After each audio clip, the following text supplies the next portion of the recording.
very basic in our thinking is that we, as it say, one must live. We need to survive, to go on. We need, therefore, money for food, for this, that, and the other. We must go on. And we know that we're not going to get away with it for very long. That after a certain number of years we're going to die. The thing is going to end. The thing that we call I is going to be as it is in sleep. Deep sleep with no dreams. But that between now and that happening, there may be the most ghastly pains. Not only perhaps the pains of physical disease, or being wounded or hurt, but the pains of worrying about our failure of responsibility to people who depend on us. And we suffer other people's suffering simply because we're sensitive and have imagination and participate in their sufferings, and our adrenaline and our chemicals respond simply by imagination to the sufferings of other people. And what about that?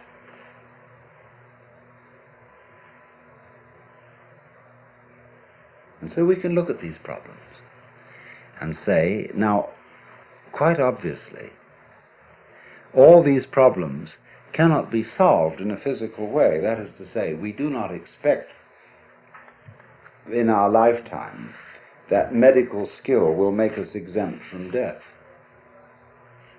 We do not seriously expect that human beings will all learn to be nice to each other and will refrain from war and horrors of that kind, racial prejudice and so on.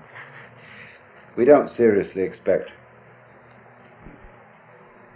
to find a method of being protected by taking some sort of drug against all possible disease and pain. So therefore we say, now maybe there's another way around. Maybe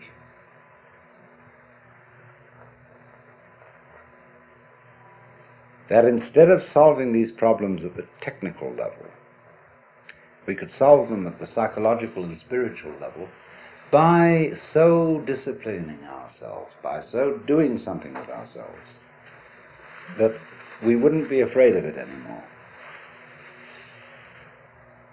And so, in accord with that motivation, we seek out spiritual teachers, psychological teachers, this, that, and the other. Could we somehow be made over so that we don't worry about the quaking mess by a spiritual discipline or whatever? And you see, if you examine that this wanting to overcome the quaking mess and not have it anymore, that precisely is the quaking mess.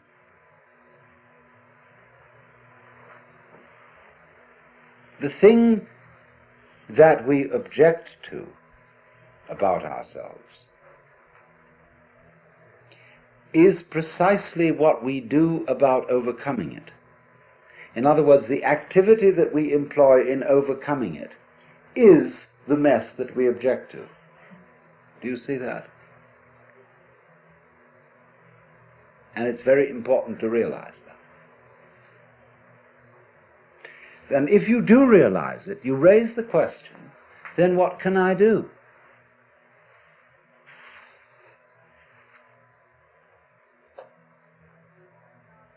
What can I do to transform the quaking mess into the state of mind of the true mystic? Well, if you are the quaking mess, there is obviously nothing you can do to transform yourself into the state of mind which you idealize as that of being the true mystic, the Christ, the saint, or whatever. So you realize that everything is phony, that all your ideals are simply manifestations of the quaking mess, trying to get away from itself. And that you are put in the position of, it is absolutely necessary for me to be different from the way I am. But there's absolutely nothing I can do about it, because being the way I am, I cannot be different from that. Let's say this, but we can put it in different ways. I know that I ought not to be selfish, and I would very much like to be an unselfish person, but the reason why I want to be an unselfish person is that I am very selfish and would far more love myself and respect myself if I were unselfish. You see? I know that I ought to love God, and whatever. And why do you want to love God? Well, because God is the biggest boss, and it's best to be on the side of the big battalions. That's really why I want to do it. In other words, because I'm looking for the safety of my own spiritual skin. So I think I ought to love God. Oh, sophisticated saints have known this. St. Paul understood it, St. Augustine understood it, Martin Luther understood it. They didn't know what the hell to do about it. But there was nothing to do about it.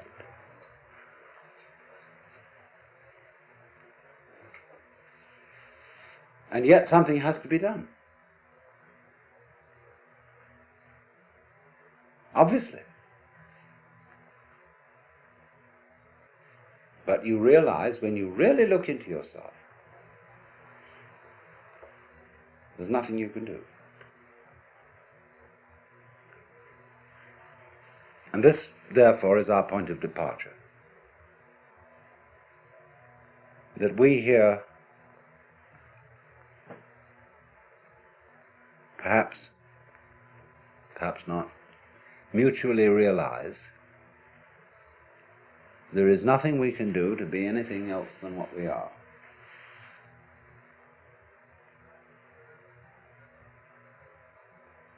To feel any other way than what we feel at this moment. And to be then this quaking mess which has the capacity for the horrors about what life can do to us. However, this isn't as much of a blind alley, a cul-de-sac, as it sounds. Because if you discover a blind alley, it tells you something. Watch the flow of water when it crosses over an area of land, and you will see that it puts out fingers, and some of them stop because they come into blind alleys. And the water doesn't pursue that course. It simply rises, and then it finds a way it can go. But it never uses any effort. It only uses weight, gravity. It takes the line of least resistance and eventually finds a course. Now we will do the same thing. Only we're ashamed of it. But we're going to do it anyhow. We think that when we come to a dead end, a blind alley, oh, I failed. Supposing the water, at each place where a finger of water stretches out over dry ground and doesn't go any further because the land is too high, the water were to say to itself, I failed. We would say it was neurotic water. Just wait, and it will find a way. Now, when you find, you see, that there's this predicament that I've been describing to you, that there's no way of transforming yourself to become this fearless, joyous, divine being as distinct from the quaking mess. When he says no way, this is not a gloomy announcement.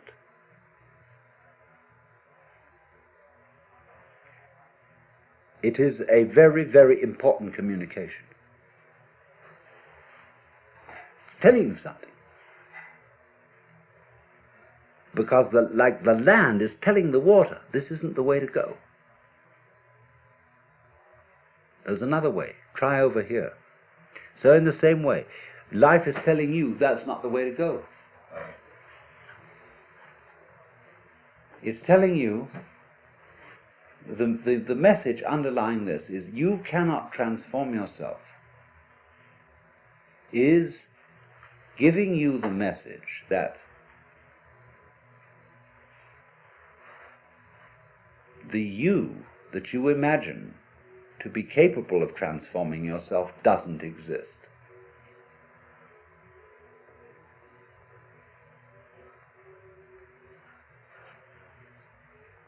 In other words, an ego, an I, separate from my emotions, my thoughts, my feelings, my experiences, who is supposed to be in control of them, cannot control them because it isn't there.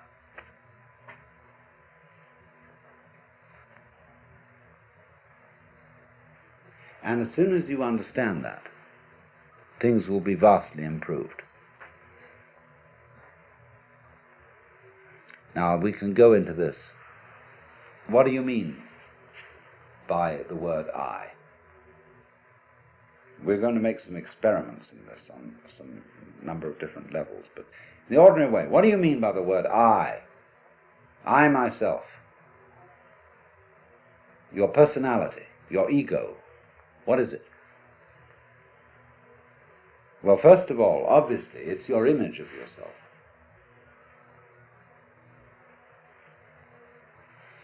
It's composed of what people have told you about yourself, who you are, how they've reacted to you and given you an impression that that's the sort of person you are. It's all your education goes into this, the style of life you put on and so forth. But it's an image, it's an idea, it's your thought about yourself, and I suppose yourself is in fact not this, but is, to begin with, your total physical organism, your psychological organism, and beyond that, an organism doesn't exist as an isolated thing any more than a flower exists without a stalk, without roots, without earth. So in the same way, although we are not stalked on the ground, we are nevertheless inseparable from a huge social context of, well, to begin with, parents, siblings, people who work for us and everything. I mean, it's just impossible to cut ourselves off from a social environment, and also, furthermore, from a natural environment. We are that. There's no clear way of drawing the boundary between this organism and everything that surrounds it. And yet, the image of ourselves that we have does not include all those relationships. Our idea of personality of ourselves includes no information whatsoever about the hypothalamus, an organ of the brain, the pineal gland, really of the way we breathe, of how our blood circulates, of how we manage to form a sentence, how we manage to be conscious, how you open and close your hand. The information contained in your image of yourself contains nothing about all that. And therefore, obviously, it's an extremely inadequate image. But nonetheless, we do think that the image of self refers to something, because we have the impression, very strongly indeed, that I exist. And this isn't just an idea. We think, my God, it's a feeling. It's really substantially there in the middle of us. And what is it? What do you actually sense? Like, when you're sitting on the floor and you feel the floor is there and is real and hard. Okay, what are you sitting on the floor? What do you have the sensation of? That's you here. When you're not hitting yourself. What is it?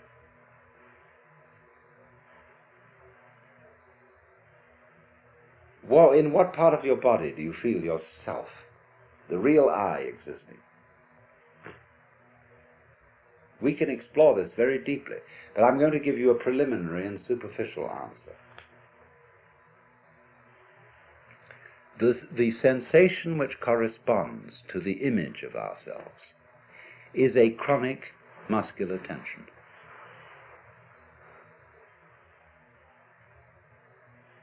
Which has absolutely no useful function whatsoever.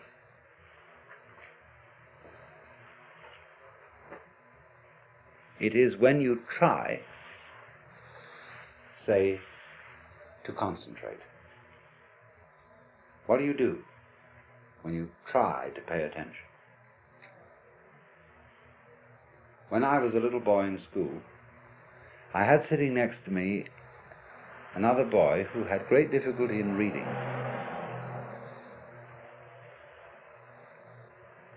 And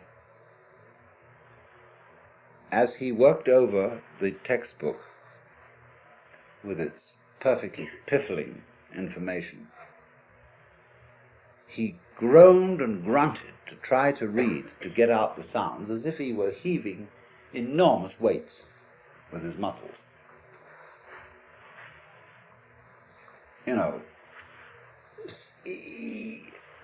Spot, run,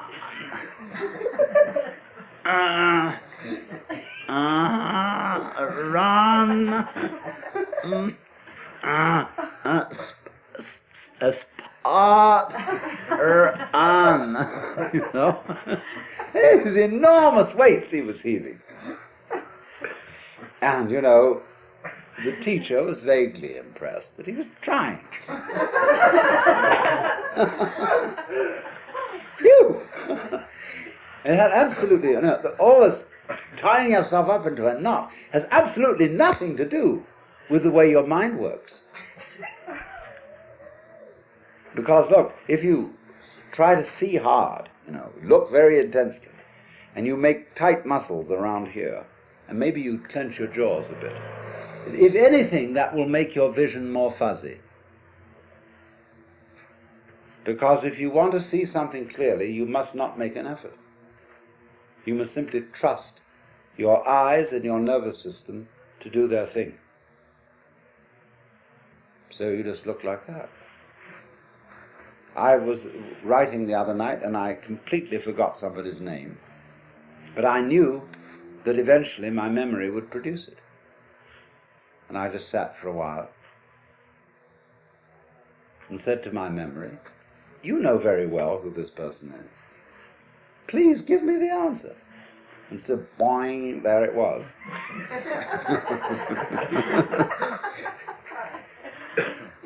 Because that's the way nerves work. They don't work by forcing them. And yet we've all been brought up to try to force our nervous activity, our concentration, our memory, our comprehension, and indeed our very love. We've tried to force it with muscles. Men will understand me if I say you cannot force by muscular effort yourself to have an erection. Women will understand me if I say you cannot force yourself with muscles to have an orgasm. It has to happen. And you must trust it to happen. And there is absolutely nothing you can do about it by using your muscles. Nothing, nothing, nothing. So in precisely the same way. Well, let's complete the picture. So therefore, the notion that we have of ourselves, of ego, is a compound of an image of ourselves which does not fit the facts, and a sensation of muscular straining which is futile. So that what you conceive to be yourself is the marriage of an illusion and a futility.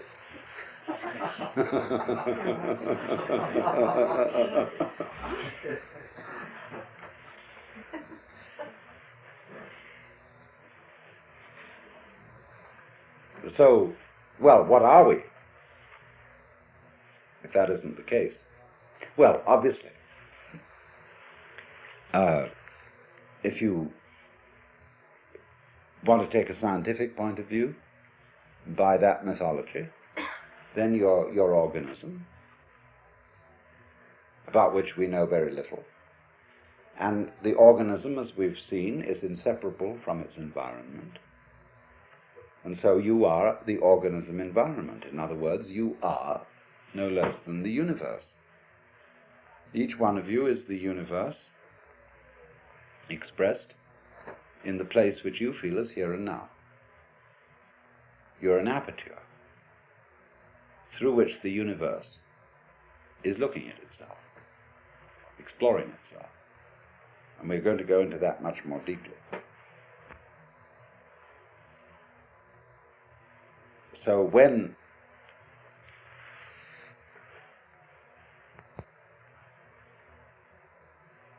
you feel that you are a lonely,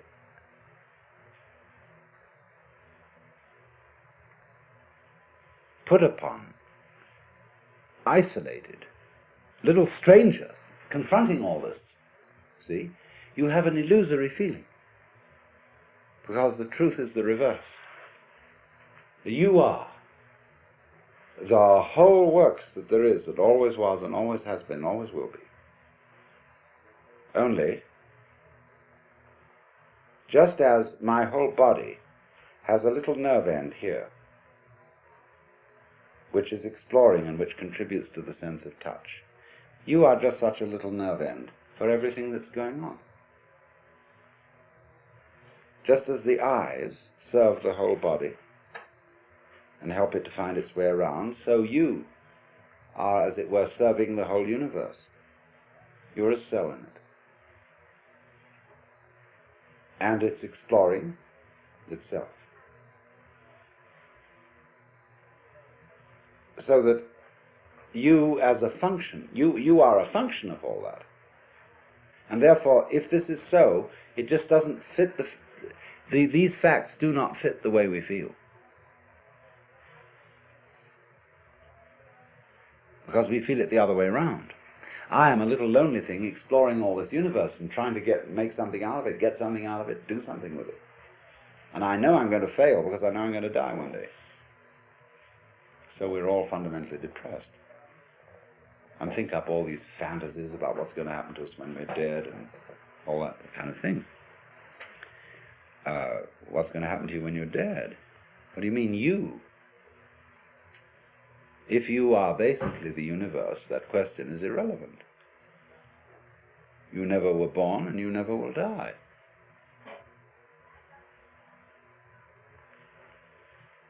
Because what there is you. And that should be absolutely obvious. But it is not obvious at all. That should be the simplest thing in the world.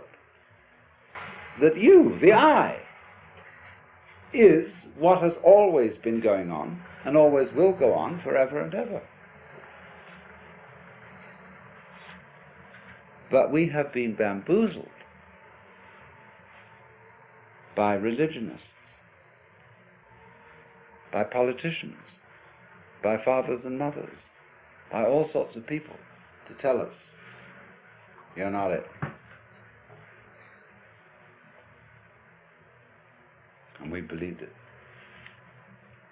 So, do you see now why, if I put it to you in this very negative way, you can't do anything to change yourselves, to become better, to become happier, to become more serene, to become mystics or anything. If I say you can't do a damn thing, can you understand this negative statement in a positive way? What I'm really saying is that you don't need to.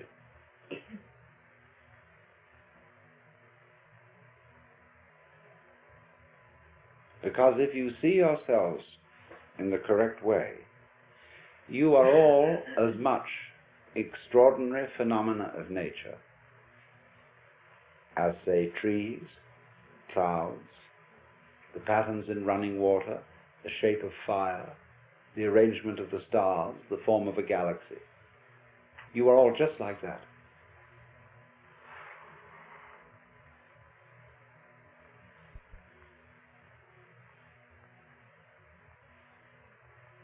There's nothing wrong with you at all. Except that I have to add this little flip. You have in you, you do think there's something wrong with you. See? And there's no question, you do. We all object to ourselves in various ways. And I'm going to add, there's nothing wrong with that either. Because that's part of the flow. That's part of what is going on. That's part of what we do.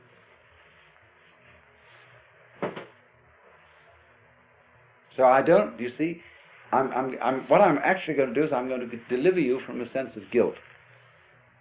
Because I'm going to teach you that you needn't feel guilty because you feel guilty.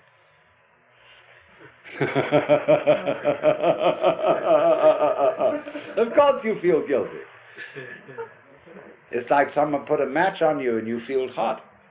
So they taught you as a child to feel guilty, and you feel guilty. They say, well, if somebody comes along and says, well, you shouldn't. It's not the point. I'm going to say, not that you shouldn't, but that you do, and don't worry about it. And if you want to say further, but I can't help worrying about it, I'm going to say to you, okay, worry about it. This is the principle called in Japanese judo, meaning the gentle way.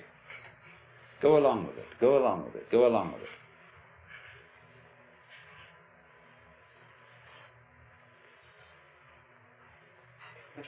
So therefore, this is the beginning of meditation. You don't know what you're supposed to do. What can you do? Well, if you don't know what you're supposed to do, you watch. You simply watch what's going on. Like, say, somebody plays music. You listen, and you just follow those sounds. And eventually, you understand the point of the music. The point cannot be explained in words, because music is not words. But after a while, in listening to any music, you will understand the point of it. And that point will be the music itself.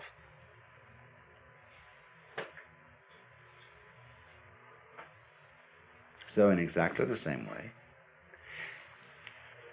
you can listen to all experiences, because all experiences whatsoever are vibrations coming at you.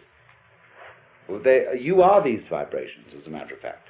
If you really feel out what is happening, what you are aware of as you and as everything else is all the same. It's vibrations of all kinds, and they're on different bands of a spectrum.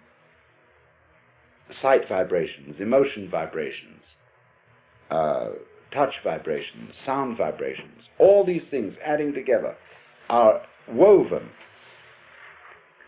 All the different senses are woven, and you get a pattern in the weaving, and that pattern is the picture of what you now feel. And this thing is going, see? Now, instead of saying, what should I do about it? Because who knows what to do about it? To know what to do about this, you would have to know everything. And if you don't, then the only thing that, at least to begin with, you can do is watch. Watch what's going on. Watch not only what's going on the outside, but also what's going on the inside. Treat your own thoughts, your own reactions, your own emotions about what's going on outside as if those inside reactions were also outside things. That you're just watching. And follow, simply observe how they go. Note now, you may say, this is difficult.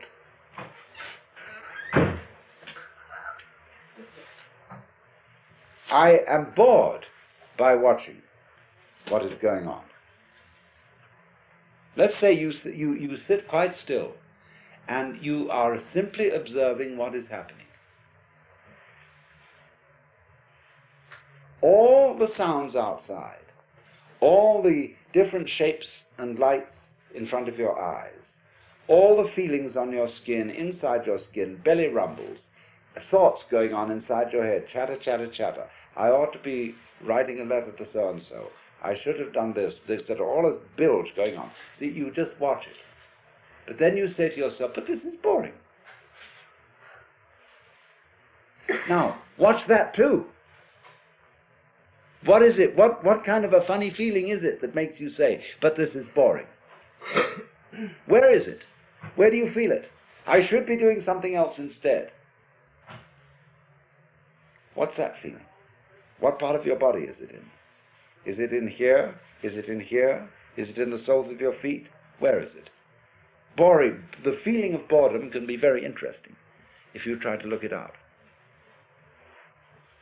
So you simply watch at everything going on without attempting to change it in any way, without judging it, without calling it good or bad. You watch it. And that is the essential process of meditation.